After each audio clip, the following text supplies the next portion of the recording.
I think this is wonky. So how do people get their cameras to be straight?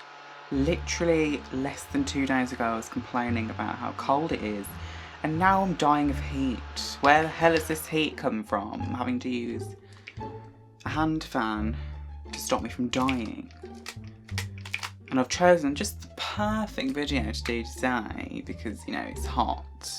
So I'm eating some hot food. It's just really, really, really well done me. So if you haven't guessed by the title, we're doing a ramen talk today. I believe this is the 9th ramen talk. I don't know if we're going to be doing anything special for the 10th one. We might do because it's the longest running thing I've decided to do on my channel, obviously apart from unboxings. So today we're trying 2 types of ramen again because they're both either expired or extremely close to their expiry date. I need to sort them out because I keep buying ramen and they send me ramen that's like expires in 2 weeks or less. Which is a problem considering they send you so many. Today we're going to be trying these 2 types of ramen. We're going to be trying this one. This is by Otagi again, and it's jjajang ramen, so just another jjangmyeon, I guess. Black bean noodles, if you aren't aware of that. And this one is by the company I-Dle. I-Dle, clean and spicy, kokamen, or yeah, kokamen, spicy chicken flavoured. Yeah, cool. Now this one is a broth ramen and it's extremely scalding hot right now, so I'm going to save that till last. And we're going to crack on. I've eaten about 700 different types of jjajangmyeon. This one looks quite saucy, and the noodles in this one are different. What the hell is that? What is this? Anyone would like to tell me what the hell this is? What's this? It looks like an egg. Should we try it?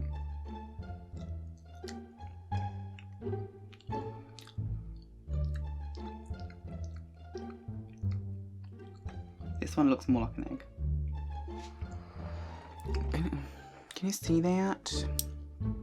It has absolutely no flavour. What is that? Don't know what that is. Might be egg, I don't know. These noodles are a bit less noodle shaped and a bit more ribbony. You can see them. That tasted like plastic. I'm not sure I was supposed to eat that. Let's give it a go. You just kind of stay on.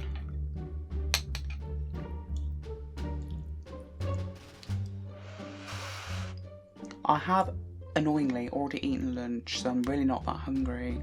However, I have to do this now, otherwise it's going to be expired. So, you know, oops, I got some on my bed. It's left a stain. Why can I not use chopsticks today? These keep falling off the freaking chopstick. Okay, let's just quickly try it before they fall off.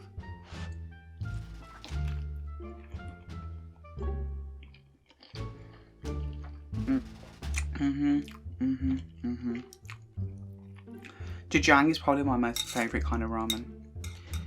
Don't know why, I just love it so much.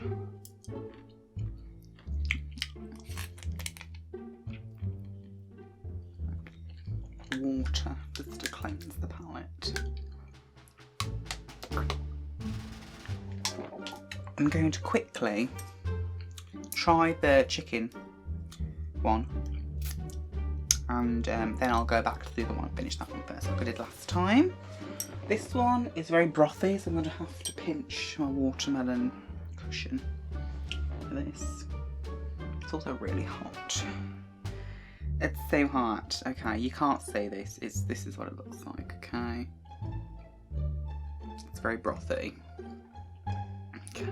Right, let's try it.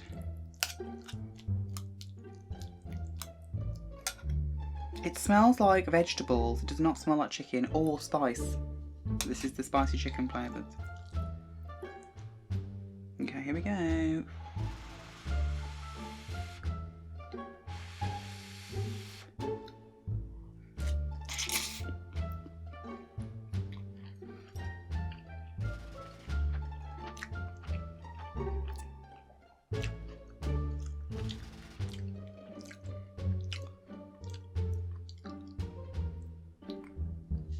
I mean, the noodles are nice. Can't really taste much else though.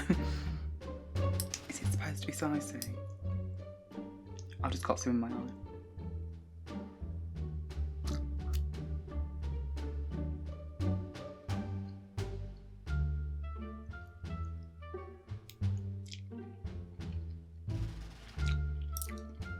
Let's try some scalding hot broth.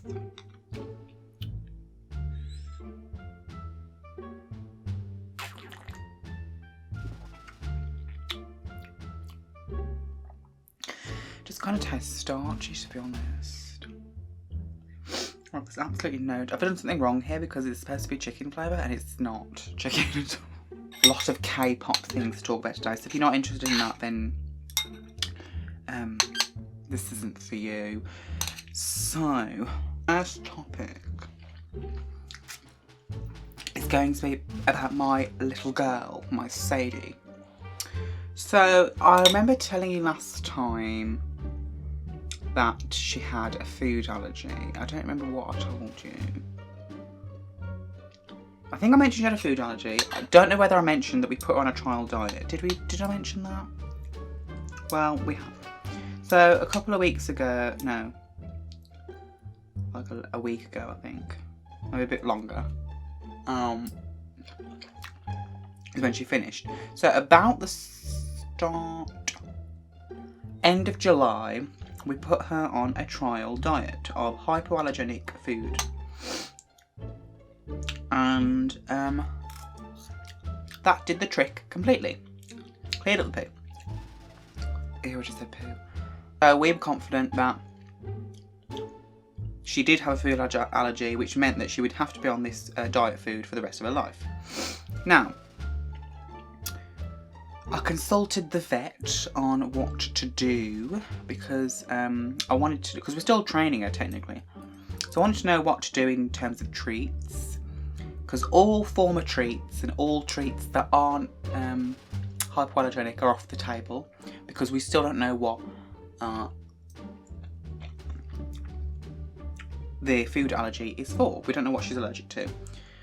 In order to do that, I'd have to spend a lot of money to test, which I'm thinking of doing, honestly, just because I really want to know what she is allergic to. I'd have to spend quite a bit of money to test for the allergen.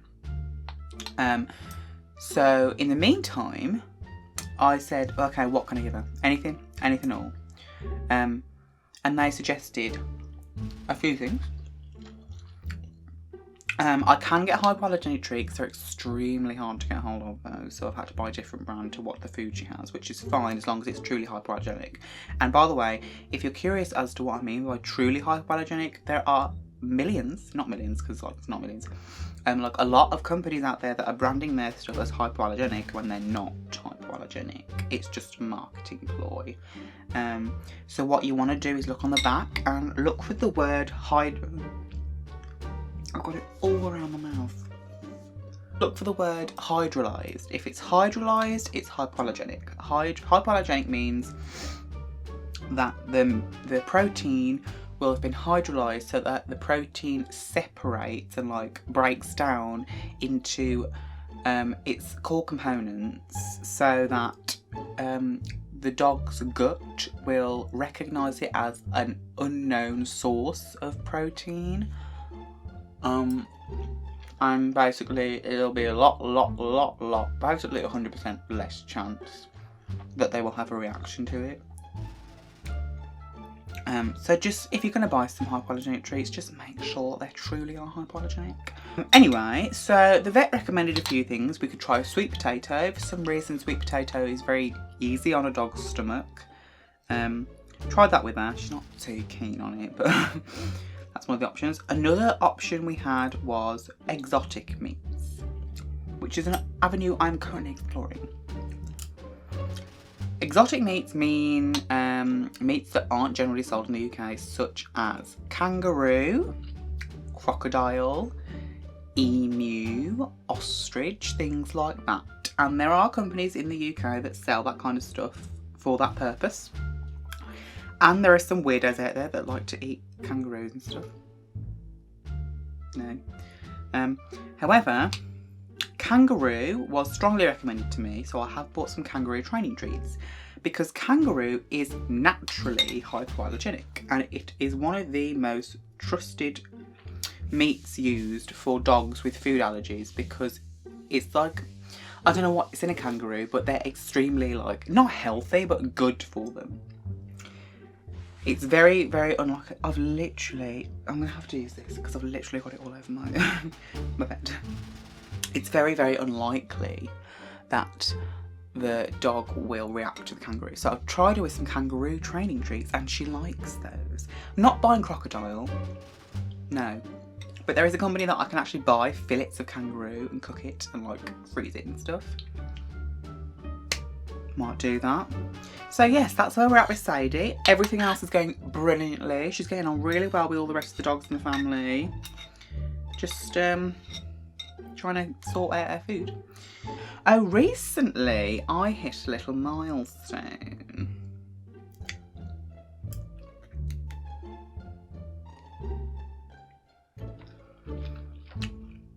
My channel has surpassed 10,000 views. Cue little fanfare. Please pick up.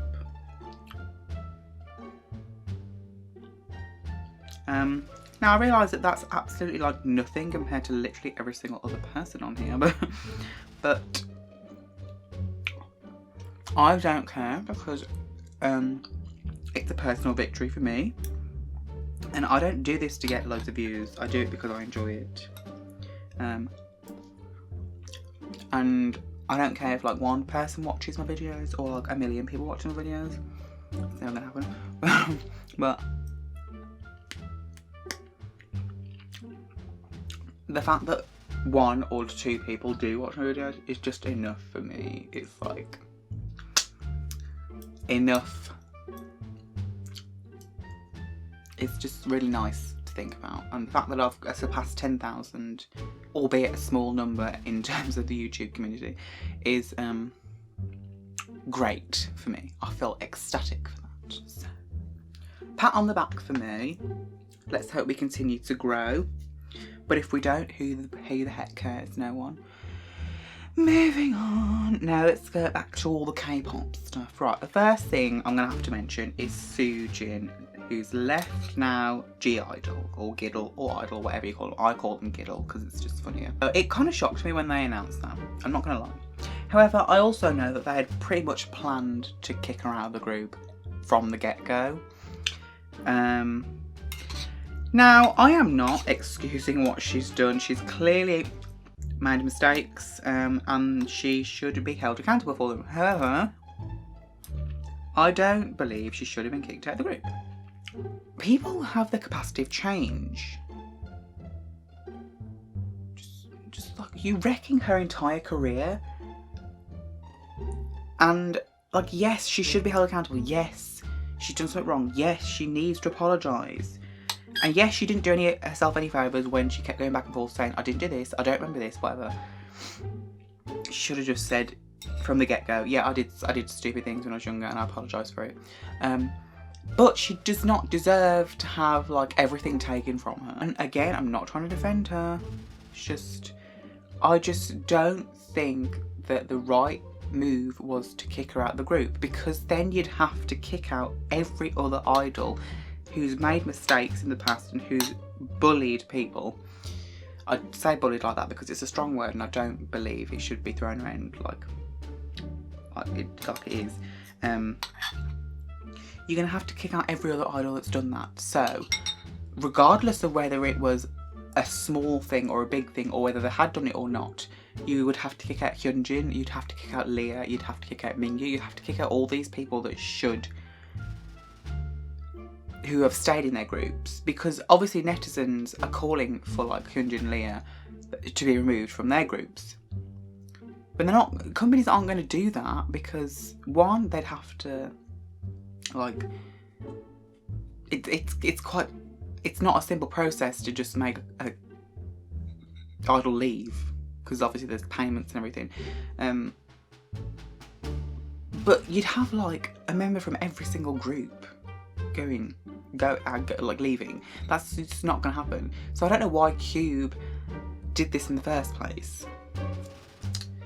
The right thing for it to do was to make a public apology immediately, go on hiatus for a few months, and then come back having been a changed new person. Jonghyun's back in hiatus. Let's be honest, we all saw when she was struggling on the alcohol-free stages.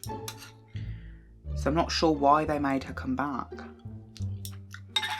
I mean, I assume it was her decision. But let's just hope that she's safe and recovers well and she can come back as a member of Twice. And obviously mental health. I don't actually know if it was for mental health and anxiety or whether it was because she had that neck injury, didn't she? So I don't know actually what the major factor of her going on hiatus in the first place was. They did mention mental health, but it's a very fragile thing and it can go at any time. So we need to wish her well. And hope that she has a really nice return. So we can all get excited for the Feels, which is going to be coming out in October, the 1st of October. Right, Lucas. What the hell is going on with Lucas? I read his apology. You can look up what he's done because I'm not saying it. I read his apology and I feel like it should have been more... Do you know what I mean? Like it should have been more, yes, I did this, or no, I didn't do this. But it was so ambiguous. It doesn't say directly whether he's done what he's done or whether he's innocent or whether what. It doesn't say anything. It just says he apologises. For what? Like, take accountability. This is what I'm saying. Take accountability. Why is it so hard for people to do that? Does this mean, do we think that he's going to withdraw from Wavy, Super M? Who knows? Because in my opinion, what he's done is on par or even worse than like the bullying scandals and stuff. So SM need to like sort that out quite quickly, don't they? And also Chris Wu.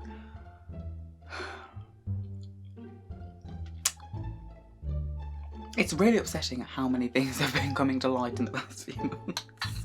Well, I actually don't know if it was true or not because I remember reading an article saying that he'd been cleared of the charges and then like a couple of days later that he was arrested. So I don't actually know what the truth is. The fact that he was arrested and like put on house arrest and stuff kind of makes you believe that he was not innocent here. So I don't know what the outcome of that situation is going to be. But it makes me mad, honestly, like bullying, the bullying scandal, what Lucas did, what Chris Wu supposedly have done.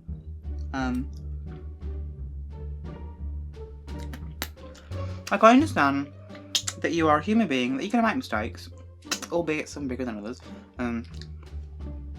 But in my head, if I knew I had young, impressionable people looking up to me, regardless of whether it was before or after they debuted, I wouldn't do things like that. In Hypen, this is just a little funny story that So we all know that recently Hypen have been in the news for supposedly fat shaming Sunu. Is that how you say his name? I don't know.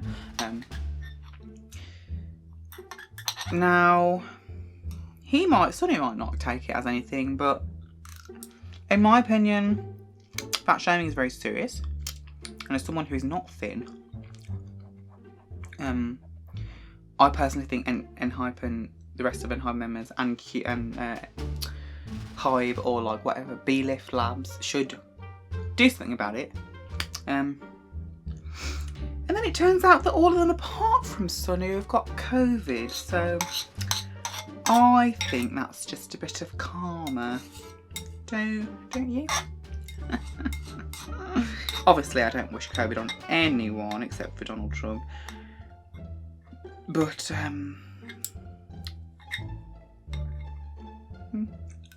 perhaps that makes them, you know, perhaps that'll make them think twice. Moving on to the second bowl of ramen. Probably won't finish this one. I'm just going to drink some more of the broth because it's like really brothy.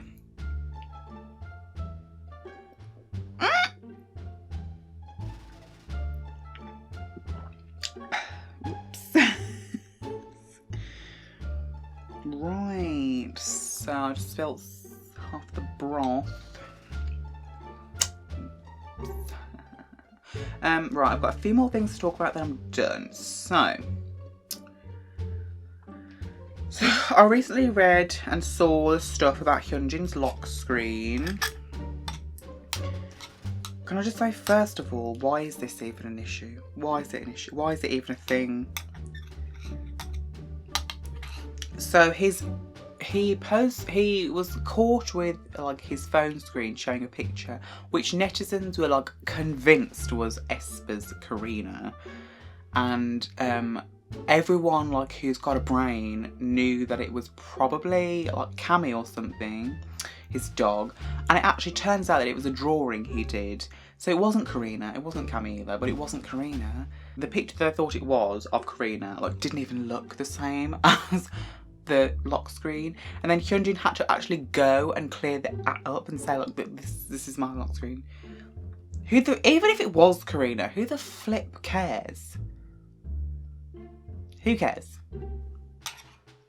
And then there's dating rumours sparked against them for something that's not even true. Well, that just sounded disgusting. Honestly, netizens are so mentally tiring.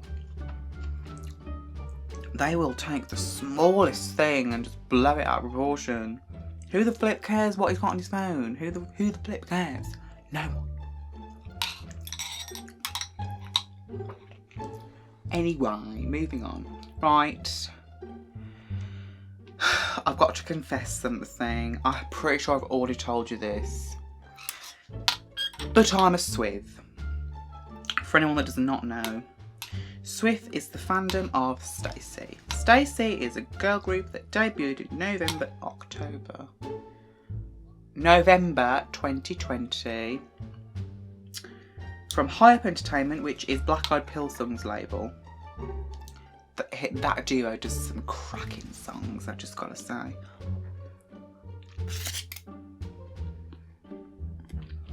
They helped with Fancy, Dum Da Rum, and they've done all of Stacey's songs so far. I'd say I've been like thinking about officially becoming a Swith since they released ASAP, because So Bad was amazing and I thought, oh, this is a group I like, and then they released ASAP and I thought, whoa, I'm addicted to this song, and then I started getting into them. And I have just finished watching all their V-Lives. I mean, half the V-Lives don't actually have subtitles, so I can't watch them. But I've just finished going through all their content and watching like Staycation and stuff. And I'm a fully fledged Swith now, and I'm really excited about it because they've just come back with a mini album, the first mini album called Stereotype. And I am obsessed with the song Stereotype. I also like I'll Be There, and I also like Slow Down. The other song on there, My Complex, is also good, but I don't like it enough. Do you know what I mean? Not enough. But like, I'm obsessed with them now. Yoon is an absolute lunatic. I can't decide who my bias is though, because initially it was Jay and then Yoon was my bias wrecker. I'm thinking now I might change to Soojin being my bias wrecker. I need to watch more of their stuff to officially like cement my bias and bias wreckers. Like initially with Stray Kids it was Banchin and Felix, and now my bias is Sungmin and my bias wrecker is Changbin. So I think it changes depending on how much you're into them. Because you always have, don't you? You always have the first glance bias and bias wreckers. So you look at them or listen to one of their songs and think, this is my bias because I like their voice or I like their look or whatever. And then you actually get into them and think, oh my god, that person is an amazing person, I'm going to pick them as my bias. So, you know, I don't like this ramen. I don't like this ramen. It does not taste of anything.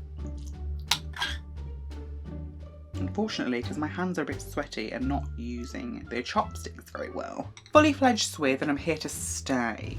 See? Oh god, I'm weird. Right, and that brings me on to the subject of Vlive, since I've just talked about it.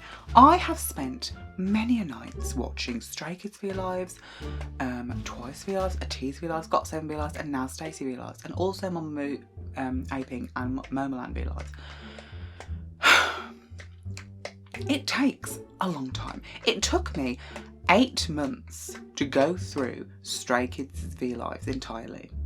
8 full months, because the buggers seem to do 2-hour Vlives per member every day. And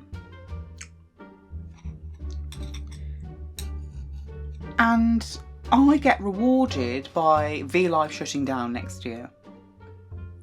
Hybe, what the hell are you doing? I've just finished going through all of them, and now it's going.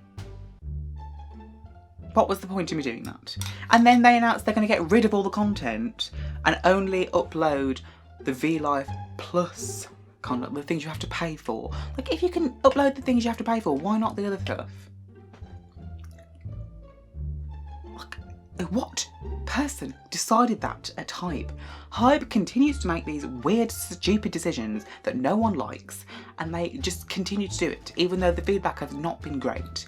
Like, Vlive is a nice place for idols to go live and chat with their fans, and they're just like destroying everything. Hybe, go kill yourself. Like, the people at Hybe, not the people at Hybe, just Hybe the company.